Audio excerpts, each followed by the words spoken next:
Hello guys, for today's video, nag-bite tayo ng feeds ng pagkain naming tilapia mga guys. Ayun, bumili naman ako ng pagkain namin ng tilapia mga guys dahil naubos yung stock namin mga guys. Look ito.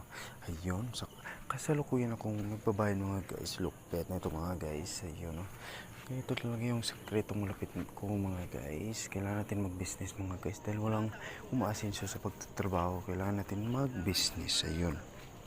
Ayun mga guys. Ayun. Kung may pangarap ka mga guys, tiyaga lang mga guys. Balang araw makakaunin tayo sa kahirapan mga guys eh. Ayun. Lupit mga guys. Mas maganda talaga mag-business mga guys dahil hawak mo yung oras mo mga guys. Ayun. Look, mahirap talaga pag nasa trabaho ka mga guys. Wala kang oras sa sarili mo. Pero yung business mo mga guys, may oras ka sa sarili mo. Makaka-time ka maggala. Ayun, lupit mga guys.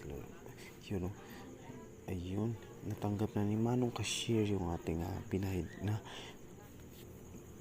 binili nating peach mga guys. Lupit mga guys. Ayun, kunikwenta na ni Kuya yung ating binili na peach. Ayun, ito na yung peach mga guys ng ating tilapia at hito mga guys. Lupit mga guys. Ayun, naghihintay kami ng aming masasakyan mga guys. Ayun, lupit mga guys. Ayun, hinihintay namin yung aming sasakyan. Lagyan ng aming stock guys, lupit.